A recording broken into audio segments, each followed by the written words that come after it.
in a way most never predicted. Across the world, people have lost their lives, livelihoods, and are tasked with enormous challenge of rebuilding their lives, communities, and countries during a very uncertain period in human history. However, uncertainty and inability are different.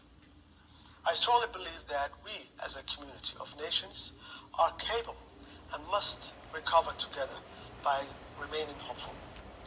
Throughout history, mankind has been challenging, but never has our collective spirit and determination to learn, share, progress, and prosper through effective partnership being beaten. COVID-19 has proven to us all that when an existential catastrophe surfaces, we as a community of nations can rise to the challenge together. It's only fitting that the 76th session of the United Nations Assembly focuses on building resilience through hope. Building resilience through hope, hard work, and multifaceted partnership in a must for an equitable and holistic recovery from COVID-19. The global health pandemic laid bare the frighteningly unequal world that we all live in today. The different pace of response within nations and regional organizations highlighted the vast gap there is in terms of opportunities between the developed and developed world, with countries like mine still struggling to offer the vaccination to most of our citizens. It's fundamental to recognize that response to COVID-19 requires renewed community commitment to vaccinations for all. Human safety is the cornerstone of any sustainable recovery from this disastrous health pandemic. I am proud to say that the Somali federal government responded quickly to the health pandemic in this country. Our policy prioritizes the lives of our citizens, and most of our national resources and available human capital was dedicated to saving lives through direct medical provision of information sharing. Despite its devastating impact on individual lives, livelihoods, and the economy, COVID-19 galvanized the resilient Somali people, including the private sector and diaspora, as well as international partners, to do everything possible to mitigate the worst of the impact.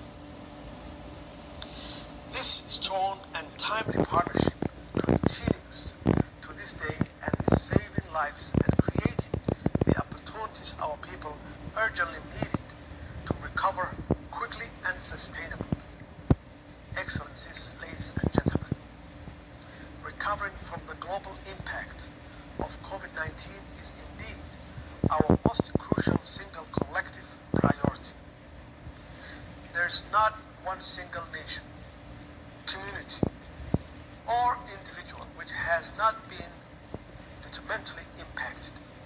However, we must all understand that this recovery must be anchored on innovative and sustainable human-centered policies and strategies delivered in partnership across the continent.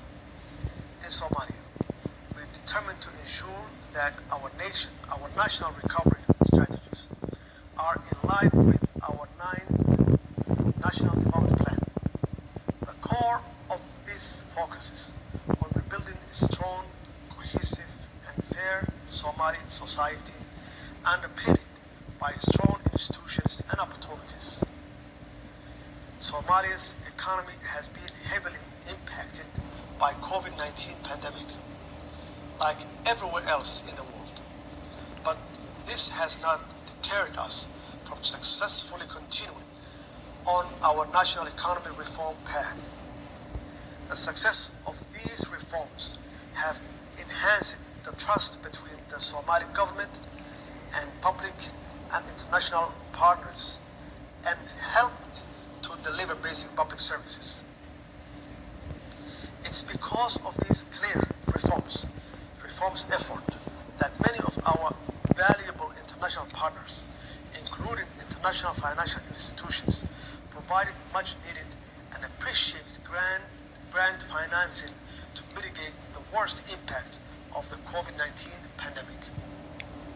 Economic reforms are key to the sustainable recovery and development of Somalia. In this regard, we are determined to continue growing our domestic revenue base, strengthening transparency and good governance, as well as working ever more closely with our people and our development partners to ensure that Somalia's recovery from COVID-19 is swift and sustainable.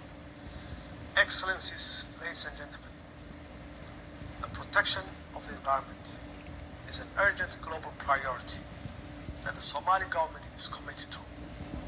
Somalia has one of the longest coasts in the world, vast arable land for farming, and huge blue economy potential. Indeed, Somalia's many natural resources are the jewels in the present and future crown of the country. And only through the protection of our environment can the resilient Somali people truly benefit from them. However, Somalia directly experiences the painful result of global warming.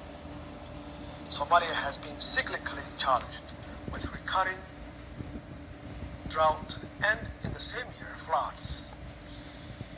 This has been painful human and economic consequences, with many lives and livelihoods lost as a result.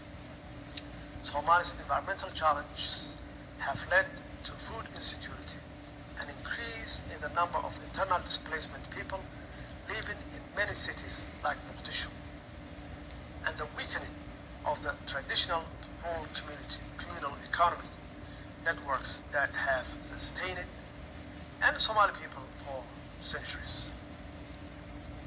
The Somali proverb states that the city lives of the provision of the countrysides. But sadly, today, it appears the countryside has been displaced in the major cities. This is not sustainable and certainly not conducive for the long-term development the Somali government and people predicted looking forward. It's the collective duty of all states, communities, and individuals to respond to the needs of the planet. We must all do our absolute best to cooperate, to protect the future of our planet and our source of lives, wealth, and well-being. Excellencies, ladies and gentlemen, in Somalia, we strongly believe in the enduring ability of the international multilateral system to deliver a better world for all. In today's interconnected, interdependent, and globalized world, cooperation, strategic collaboration, and good governance are a must. In this brave new world, it's almost impossible for any nation to strive for progress and prosperity alone. It is in this regard that all member states must work closely together to revitalize the United Nations so that it can effectively play its mandate role of connecting us all in navigating the serious global challenges that threaten our common development. The UN remains the foremost multilateral institution for the regular high-level dialogue and decisions that guide the world's collective response in today's most pressing challenges, including the attainment of sustainable development goals. As a member state, Somalia is proud of its contribution to the United Nations and the strong partnership that exists between the UN agencies and our government in Somalia. The federal government of Somalia firmly believes that the UN can be revitalized through the reform of its own governance structure, which must reflect the changing world we live in today. must also have greater impact on people's lives through a strategic focus on peace-building activities which are in line with the Sustainable Development Goals. Furthermore, to revitalize the UN and the impact of its activities across the world, we must seek to strengthen public-private partnership to overcome the financing challenge the organization faces at this desperate time of global crisis and need, especially in the developed world. Excellencies, ladies and gentlemen, the Somali federal government is working tirelessly to achieve the UN Sustainable Development Goals with and for our people. We are doing this by successfully confronting international terrorism, investing in basic public services, tackling corruption, and promoting good governance and inclusive politics. We are currently finalizing the process of holding free, fair, and inclusive elections with the largest number of Somali electoral participants since the civil war in Somalia. The elections are centered on respecting the rights and the wishes of the Somali people, including the rights of women and the youth to represent themselves within a very political arena that governs them. In conclusion, it's important to reiterate the enormous impact COVID-19 has had on the world. We have all suffered, and many still are hurting from the personal and economic pains caused by health pandemic. Sadly, we also know that it's not yet over for many, especially the most vulnerable in the world, including many in Somalia. However, through an effective multifaceted partnership, social solidarity, strong institutions, and hard work, I strongly believe that we can recover from COVID-19 more sustainably. Furthermore, to achieve sustainable development for all, we must also recognize and act on responding to the needs